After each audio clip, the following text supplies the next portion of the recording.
What's going on, y'all? This video, GeoFlex here, this video is being brought to you by X, aka Twitter, and there's just this ongoing conversation around how time and time again, trans people are dehumanized.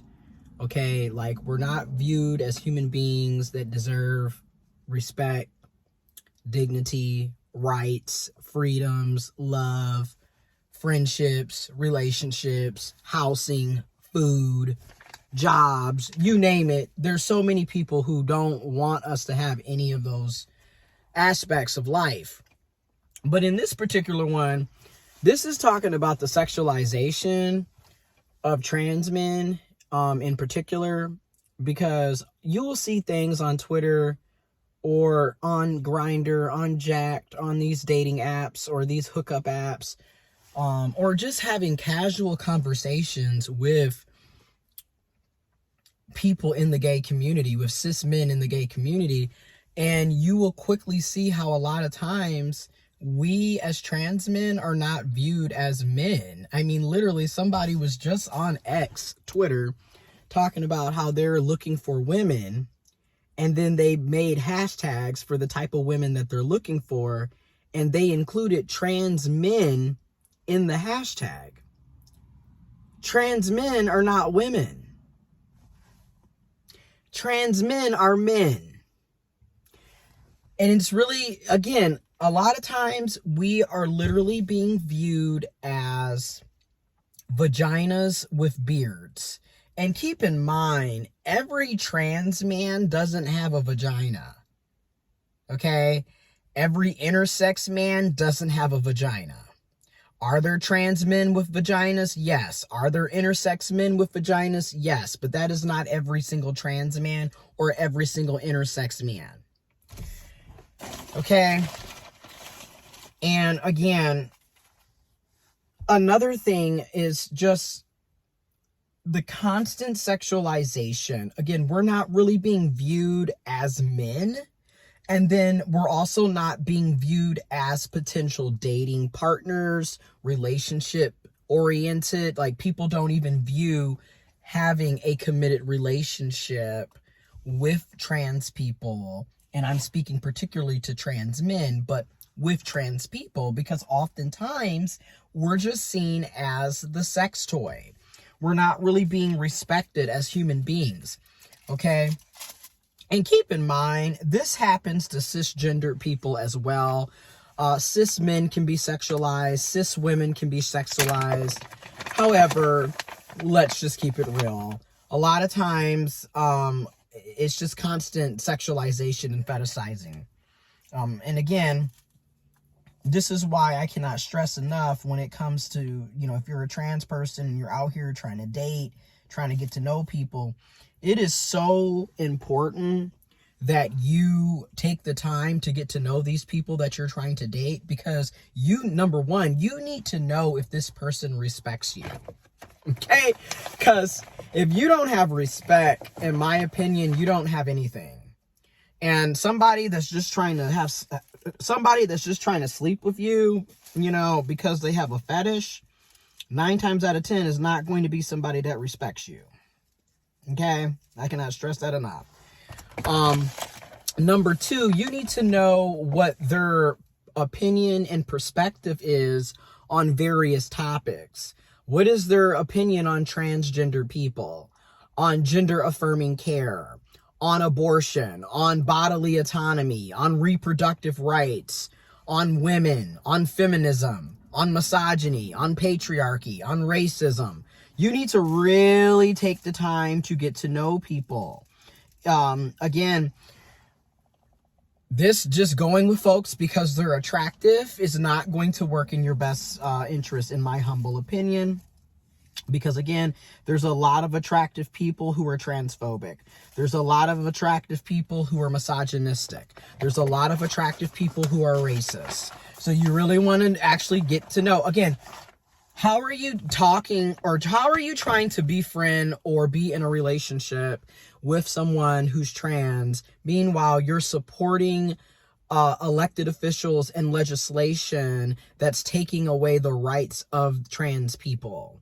They literally just passed another legislation law on a state level in, I believe, in Missouri, where if a teacher is supporting a trans student, whether that's by advocating for them to be respected and have their pronouns respected, making sure that they have rights, and you know, you're actually advocating and being a supporting adult as a teacher in Missouri, if you do that with a person or a student who identifies as trans, you can now potentially be listed on the sex offender list.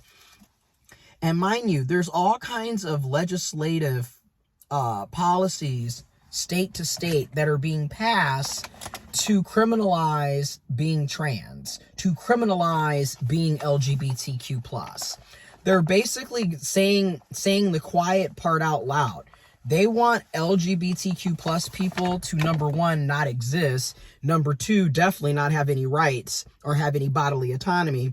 And number three, they're criminalizing us. They want us to be listed as perverts and sexual predators and sex offenders. Meanwhile, your average sex offender is still a cisgendered man. Okay, your typical sex offender is a cisgendered, heterosexual, white male. Let's just keep it a buck. Every time you turn around, it's some youth pastor, it's some football coach, it's some Boy Scout leader who's sexually assaulting and abusing children. There was literally a situation where a 50-year-old something white cishet male laced the drinks at his daughter's sleepover to potentially sexually assault and abuse little girls at his daughter's sleepover. But again, where's the legislation to ban cis men? Where's the legislation to regulate cis men? Where's the regulation to ban cishet white men? Where is that at? Right? And then again, while all of this is happening, all of this is going on, we're focused on who can go to the bathroom, who can get an abortion, if you can get IVF, if you can get contraceptives, if you can get gender affirming care. That's what they want us to focus on. Meanwhile, we have an ongoing genocide. People are living check to check and don't know how they're going to make ends meet. People are going into homelessness. People are homeless. People don't have health care. People don't know how they're going to be able to feed their families from day to day. People can't afford rent, can't afford mortgage. People are just rolling around in debt. We have massive layoffs, but the main concern is about somebody's gender or their sexuality and what they can and cannot do with their body pertaining to women and LGBTQ+ people and trans people. That's what the focus is on. Again, priorities all over the place. But back to the topic at hand, you need to actually know where these people stand, because a lot of times they're only interested in us for sex. Now, is this everybody that comes our way? No. But let's be real. There is a nice population of people who approach intersex, non-binary, trans people, trans women, trans men, trans feminine, trans masculine, what have you, approach people under the transgender umbrella, not because they want to get to know you, not because they think you're a nice person, not because they care about you, but because they want to fuck you. Let's just keep a thing a thing. They want to have sex with you. That is the only thing that they're interested in. And a lot of us get bent out of shape when we find out later on that the entire time we thought we were getting to know somebody, we were nothing but a glorified booty call. And again, back to trans men.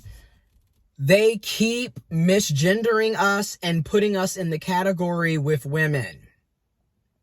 And I've also noticed how there's a lot of bisexual guys who purposely will come to trans men because the assumption is that we all have vaginas.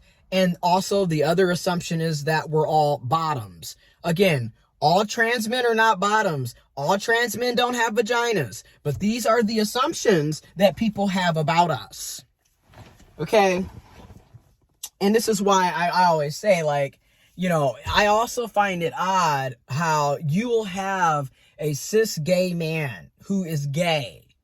He identifies as a gay cisgendered man. Yet when he comes to the trans man, number one, he wants to have sex, but he doesn't want to have anal sex. He wants to have vaginal sex exclusively. And again, this is what I mean by the fetishization. If you're supposedly a gay man who has gay sex, why is it when it comes to the trans man, you never want to have anal sex? You only want to have front hole vaginal sex.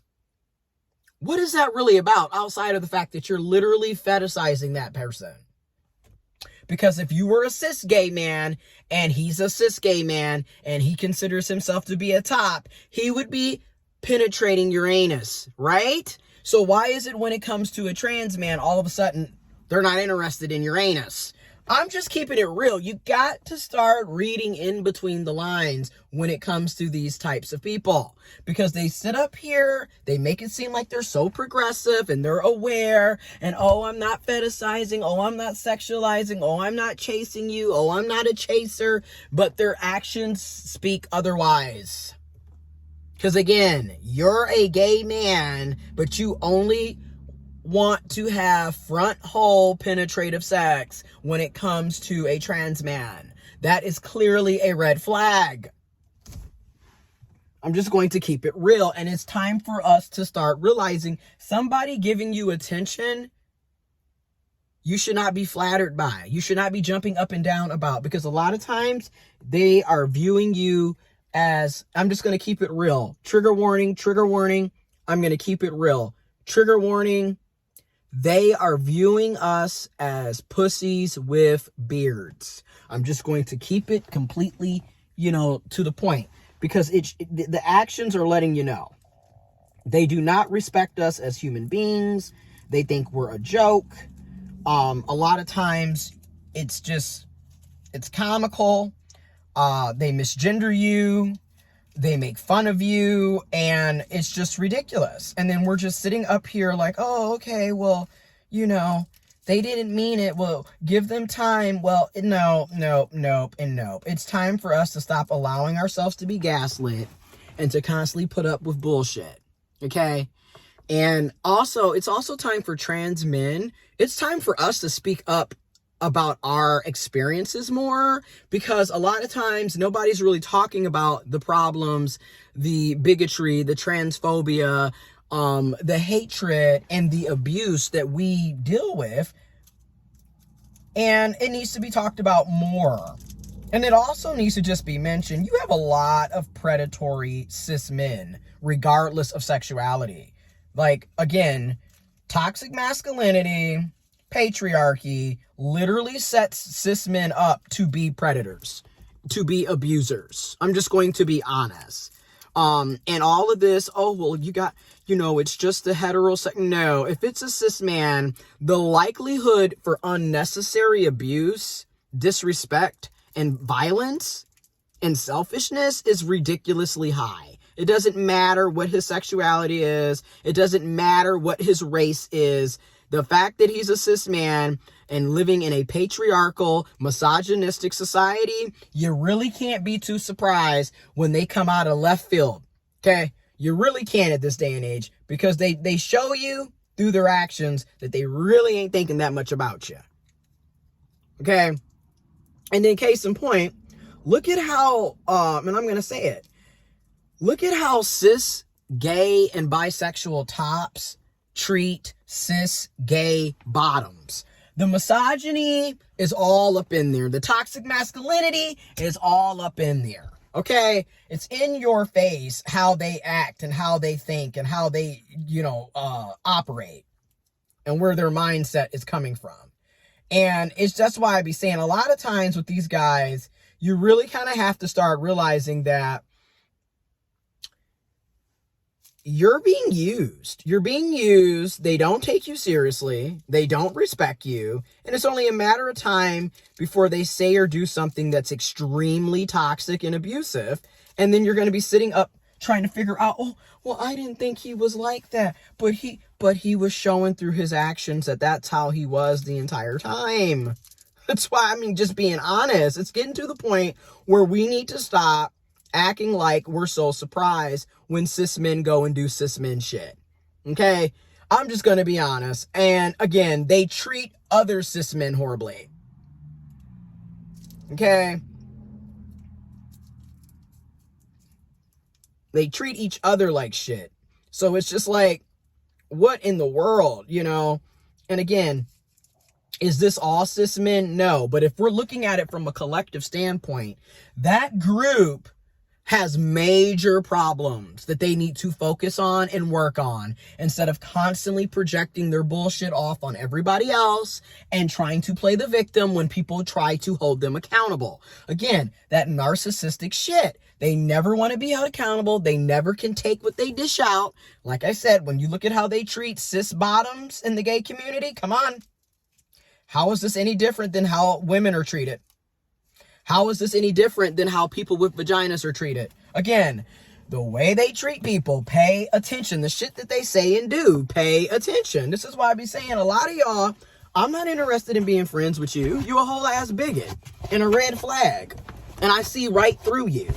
That's why I be saying what I be saying. Like, nah. And I'm not saying I don't have any cis male friends. I do. But to say that I trust them, okay. Okay. Because again, you got to pay attention to people's actions and behaviors. A person can tell you what you want to hear all day. But then when you see them in their natural light doing them, that's when you really start, as they say, the mask starts unveiling itself. That mask starts falling down. And then you realize, oh, this really how you are. This really how you think. That's why I said a lot of times you dodge bullets by ignoring certain groups of people. And I'm just going to keep it real. Or at least being aware that, you know what? He might be on some bullshit. So don't be putting all your eggs in one basket.